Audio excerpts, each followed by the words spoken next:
सभी देशवासियों को नवरात्रि की बहुत बहुत बधाई, हार्दिक शुभकामनाएं। मित्रों, जैसा कि आप जानते हो, आज उसी माध्यम से जो अपना मेरा चैनल है देश प्रेम विद प्रदीप, जिसको कि आपको सब्सक्राइब भी करना है और उसमें आपने कमेंट भी करना है और लाइक भी करना है। तो उसी चैनल के माध्यम से और फेसबुक के माध्यम से, इंस्टाग्राम के माध्यम से आपके पास पुनः उपस्थित हुआ हूँ। मित्रों, आज नवरात्रि के शुभ अवसर पर मैं कुछ बातें देश के बारे में कहना चाहता हूँ।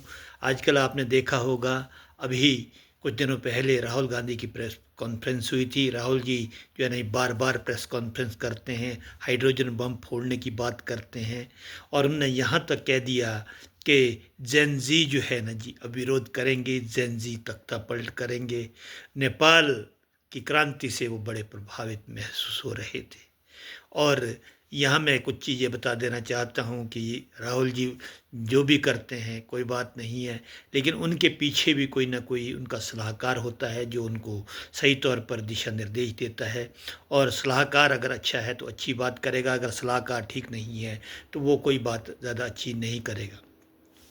मैं कुछ बातें आपको बता देना चाहता हूँ कि 2014 से लेकर जब से मोदी जी आए हैं, तब से लेकर उनका विरोध बहुत पैमाने पर शुरू हुआ है।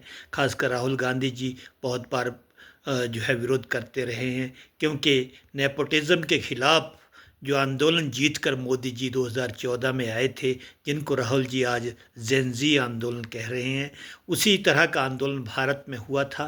भ्रष्टाचार की लड़ाई देश की जनता ने लड़ी थी और मोदी को बहुत बड़ी मेजॉरिटी से जो सत्ता में बिठाया था। क्योंकि आप तो जानते हैं कि बीजेपी के पास इतना अब बहुमत तो क्या है, लोगों का समर्थन नहीं था कि वो जो है सत्ता बना पाती। लेकिन मोदी जी को लोगों ने भ्रष्टाचार के विरुद्ध एक प्रकार से एक चेहरा देखा, इसी कारण जो है भ्रष्टाचार को ख़त्म करने के लिए उनको सत्ता में लाया। और मुख्य मकसद नेपोटिज्म, परिवारवाद और भ्रष्टाचार के खिलाफ एक लड़ाई थी, जिसको जीत कर मोदी जी आए थे। और उसी आंदोलन में जेन वाई, जेन जेड, जेन एक्स सबका ही बहुत बड़ा योगदान रहा। जेन जी ने बढ़ चढ़ कर मोदी जी का साथ उस वक्त दिया, एक क्रांति हुई। उसके बाद विरोधी दलों ने लगातार जो है ऐसे सिलसिले बनाए रखे ताकि सरकार ना चले। आपने देखा होगा लोकसभा और राज्यसभा की कार्रवाइयाँ लगातार स्थगित रहती है, करोड़ों का बजट आता है, देशवासियों की चिंता ना होते हुए एक स्वस्थ विवाद, स्वस्थ डिस्कशन नहीं हो पाती। और सिर्फ ये जो मीटिंगें होती है ये हो हल्ले के मुंह चढ़ जाती है और लगातार विरोध होता रहता है ताकि एक आंदोलन ऐसा उठे ताकि देश को बर्बाद करने की बात हो। ये चलता रहता है। ये जो है बहुत गलत बात है। संसद चलनी चाहिए। देश के लोगों की खून पसीने की कमाई जो लगती है, एक दिन की कार्रवाई, करोड़ों रुपए का बजट होता है और बहुत ज़्यादा लोग जो है ना इससे पलते हैं, लेकिन ये लड़ाई का अखाड़ा बना देते हैं संसद को। ये बुरी बात है। और 2014 से आपने देखा क्या क्या आंदोलन चले। 2014 आने के बाद सीधा राफेल चला। राफेल आंदोलन लगातार 4 साल तक चलता रहा कि राफेल की गलत खरीद हुई, फलाना हुआ। सुप्रीम कोर्ट ने और हमारे देश की सेना ने इसको बहुत अच्छा कहा।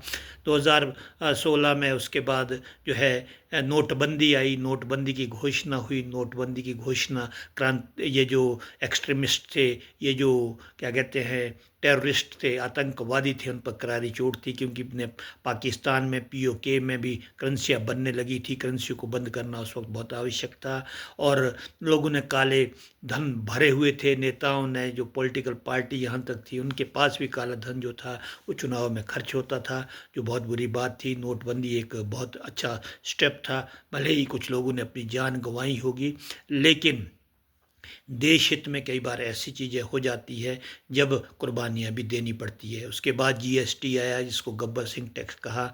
गब्बर सिंह टैक्स जो है जो बहुत अच्छी बात नहीं थी। जीएसटी एक प्रकार से ऐसी थी, सभी एक ही प्लेटफॉर्म, एक ही टैक्स के तहत सारी वस्तु को लाना। भले ये 4 स्पेन थे, बड़े बड़े थे, लेकिन अभी आपने कल देखा होगा जीएसटी के विरुद्ध मोदी जी ने भाषण दिया था और आज 22 तारीख से ये जीएसटी कि 2 स्लैब कर दिए गए हैं, 18% और 5%। एक बहुत बड़ी क्रांति इस देश में आएगी। लोगों को जो है उत्पादों पर राहत मिलेगी, वस्तु खरीदने पर राहत मिलेगी। दूसरी वस्तुएं तो टैक्स फ्री हो चुकी है, बाकी जो काफ़ी वस्तुएं 5% में आ गई है, कुछ जो वस्तुएं 2.5% में थी वो 18% में आ गई है।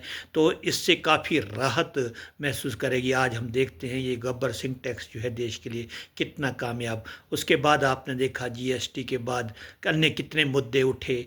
आपके जो है 19-20 में जो है कई आंदोलन उठे, गलवान की बात हुई, कृषि आंदोलन उठे।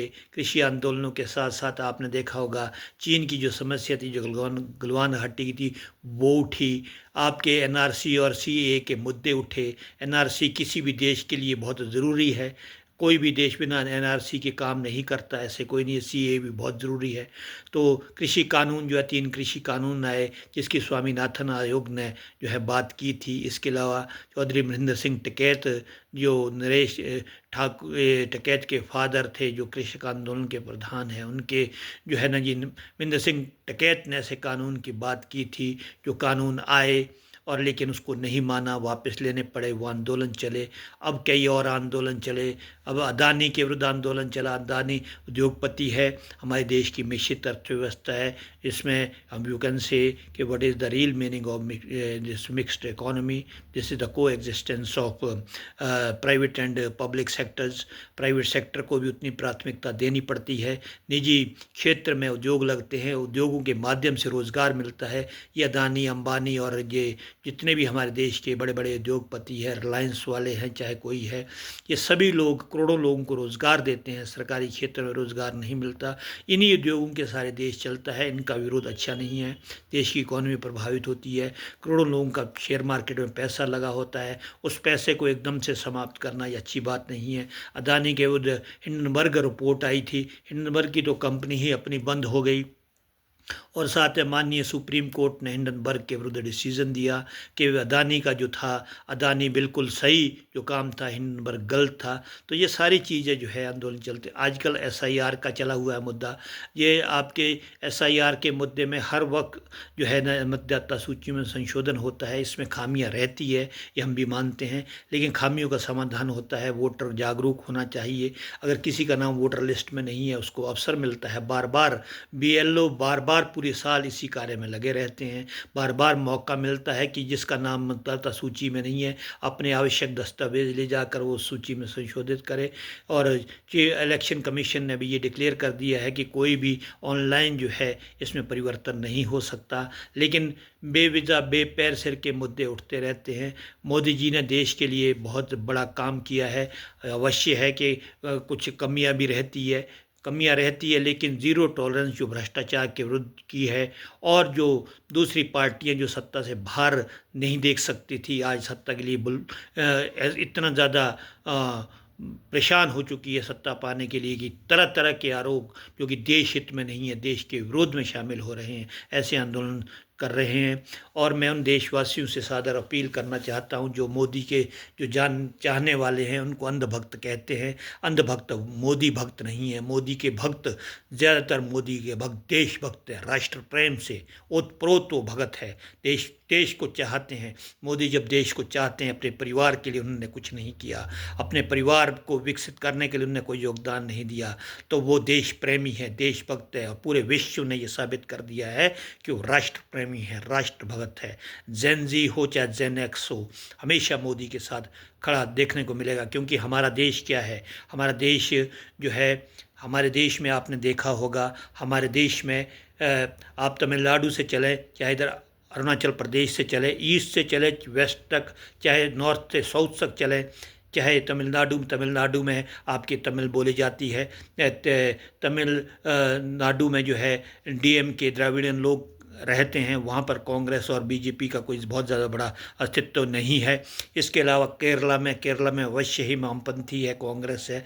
लेकिन इसके अलावा आंध्रा है, तेलंगाना है, आपके कर्नाटक है, जहाँ मलयालम बोली जाती है, कन्नड़ बोली जाती है, तेलुगु बोली जाती है, तमिल बोली जाती है, उड़िया बोली जाती है, बंगाली बोली जाती है। अलग अलग देशों में अलग अलग पहचान है। अभी आपने देखा होगा मराठा आंदोलन चल रहा था, एक मराठी की उसके लिए आंदोलन कर रहे थे कि मराठी को रिजर्वेशन मिलनी चाहिए, तो मराठी के लिए। अब ऐसे देश थोड़ी भी चलेगा। देश चलता है, देश हमारा अगर हमारा देश गणतंत्र है, हमारा देश अगर संविधान लागू है। संविधान का मतलब क्या है? ये यूनियन ऑफ स्टेट है, यूनियन ऑफ स्टेट है। इन सारे यूनियन को मिलकर एक संघ बना हुआ है, तभी इसको गणतंत्र कहा गया है। गणतंत्र जो है, गणतंत्र की पहचान है हमारे संसद, और इसके पहचान है हमारे राष्ट्रपति जो संघ के प्रमुख हैं। तो हमें जो है इस संघ के लिए कभी ना कभी कुर्बानी भी देनी पड़ती है। दूसरे विभिन्न जो राज्य है उनको अपने समझौते भी करने पड़ते हैं, समझौते करने पड़ते हैं, तभी जाके चलती है। अब नेपोटिज्म है। असली लड़ाई तो जेनजी की परिवारवाद के, आपने देखा होगा पिछले समय के जितने भी भ्रष्टाचारी नेता है उनके घरों को जला दिए। एक नेता के, प्रधानमंत्री की तो पत्नी की भी हत्या हो गई। ऐसे आंदोलन अगर होते हैं तो आप समझ लीजिए किनको बहुत बड़ा नुकसान होने वाला है। परिवारवाद पर सीधी चोट होगी। परिवारवाद कौन है? आप सभी जानते हैं कहाँ परिवारवाद है। परिवारवाद पर चोट होगी। और भ्रष्टाचारी कौन है? जिनके एक समय जिनकी इनकम 100 रुपये थी, 50 रुपये थी, आज हज़ारों करोड़ के मालिक बने, उनके घरों में चोट होगी।